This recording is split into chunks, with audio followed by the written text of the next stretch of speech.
O que um batom e a mais alta corte de justiça de um país têm em comum? A resposta: uma sentença de 14 anos de prisão. Esta é a história de como 3 palavras escritas na Estátua da Justiça, com um objeto inofensivo, se transformaram em uma acusação de tentativa de golpe de Estado. A frase, uma ironia, "Perdeu, mané", foi dita meses antes por um dos próprios ministros do Supremo Tribunal Federal. Mas o ato de uma cabeleireira em meio ao caos justifica uma pena comparável a crimes de extrema violência? O que realmente aconteceu naquele dia e, mais importante, nos bastidores do julgamento que se seguiu? Mergulhamos a fundo neste caso, analisando os detalhes do processo e ouvindo os argumentos de juristas que chamaram essa sentença de aberração. Este vídeo revela a linha tênue que foi cruzada entre a punição por um ato de vandalismo e uma mensagem de poder. Prepare-se, porque você está prestes a descobrir como uma cidadã comum, armada apenas com um batom, foi transformada em inimiga do Estado. A grande questão não é se o que ela fez foi errado, mas se a justiça, nesse dia, se tornou ainda mais culpada.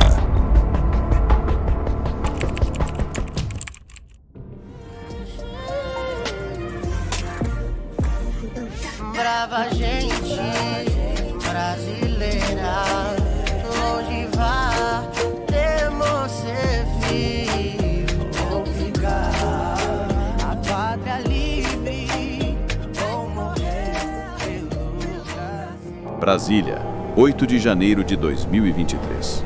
A Praça dos Três Poderes está tomada. O ar é denso, uma mistura de euforia e fúria. No meio de milhares de pessoas está Débora, uma cidadã comum, uma cabeleireira, levada pela maré de insatisfação. A investigação mostra que, em meio ao caos, Débora se aproxima da estátua à Justiça. Segundo o depoimento dela, outra pessoa já havia começado a escrever e, alegando ter a letra feia, pediu que ela continuasse. E ela continuou. Quando eu me deparei lá em Brasília, lá no movimento, eu não fazia ideia do bem financeiro e do bem simbólico daquela estátua. Quando eu estava lá, já tinha uma pessoa fazendo a pichação. E ele faltou talvez um pouco de malícia da minha parte, porque ele começou a escrita e ele falou assim: eu tenho a letra muito feia, moça, você pode me ajudar a escrever? E aí eu continuei fazendo a escrita da frase dita pelo ministro Barroso e eu, de fato, eu não sabia, eu não adentrei em nenhum dos prédios da STF, nem do Congresso, nem da casa do Planalto, em nenhum dos lugares. Eu só fiquei naquela praça. Eu estava tirando fotos porque eu nunca tinha ido a Brasília e eu achei os prédios de fato muito bonitos, e foi por isso que eu estava lá tirando fotos e apareceu esse indivíduo que eu nunca vi na vida e falando isso para mim, e eu caí nessas falas dele, mas eu nunca fiz nada de ilícito na minha vida. Então eu queria pedir, assim, de todo o coração, que se compadecesse de mim, porque eu sou uma mãe. Com um batom, ela finaliza a frase no granito frio: "Perdeu, mané". Vamos ser claros. Pichar um monumento é crime, é dano ao patrimônio. Mas a pergunta que precisa ser feita é: esse ato isolado de uma única pessoa com um batom caracteriza a formação de uma associação criminosa armada? Justifica uma acusação de tentativa de abolição violenta do Estado Democrático de Direito?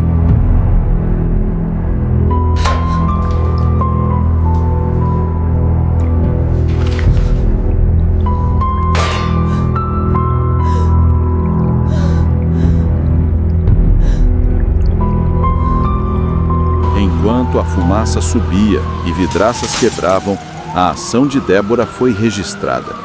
Mal sabia ela que aquele gesto, quase banal, perto da destruição ao redor, a marcaria para sempre e a lançaria no centro de uma tempestade judicial sem precedentes.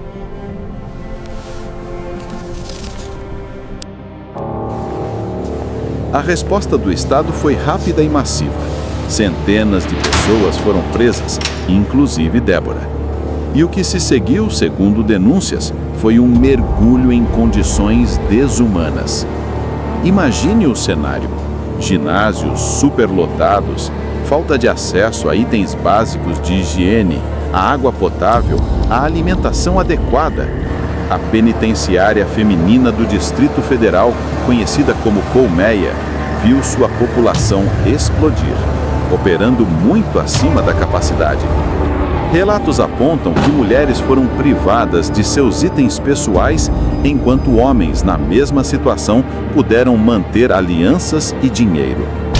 Isso não é apenas um desconforto, é uma violação direta à dignidade da pessoa humana, o princípio mais básico da nossa Constituição. Para Débora e tantas outras, a punição começou muito antes de qualquer julgamento, num ambiente que parecia feito para quebrar o espírito. Você consegue imaginar o medo, a humilhação, a sensação de que todos os seus direitos foram suspensos antes mesmo de você ter a chance de se defender? Quando o caso de Débora finalmente chegou à justiça, as violações, segundo muitos juristas, apenas se agravaram. A primeira grande questão: quem deveria julgá-la? A lógica diz que uma civil sem cargo político deveria ser julgada na primeira instância da Justiça Federal. Mas o caso dela, e de centenas de outros, foi direto para a mais alta corte do país, o Supremo Tribunal Federal. Críticos argumentam que isso fere o princípio do juiz natural, uma garantia de que ninguém será sentenciado por um tribunal de exceção. E tem mais: a acusação foi baseada numa denúncia genérica. Em vez de detalhar o que cada pessoa fez, colocaram todos sob o mesmo guarda-chuva de crimes gravíssimos, como associação criminosa armada e tentativa de golpe de Estado. A defesa de Débora argumentou como ela sozinha, com um batom, formava uma associação criminosa armada. Onde estava a prova de sua participação em um plano coordenado para derrubar o governo? A simples presença no local, mesmo praticando um ato de vandalismo, não configura por si só um crime contra o Estado democrático de direito. Parece que, para a acusação, estar ali já era prova suficiente. Isso é justiça ou um recado político? E então veio a sentença: 14 anos de reclusão. Uma vida por uma pichação.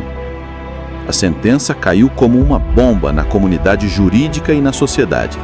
14 anos. É uma pena comparável a crimes de extrema violência, agora aplicada a um ato de vandalismo simbólico.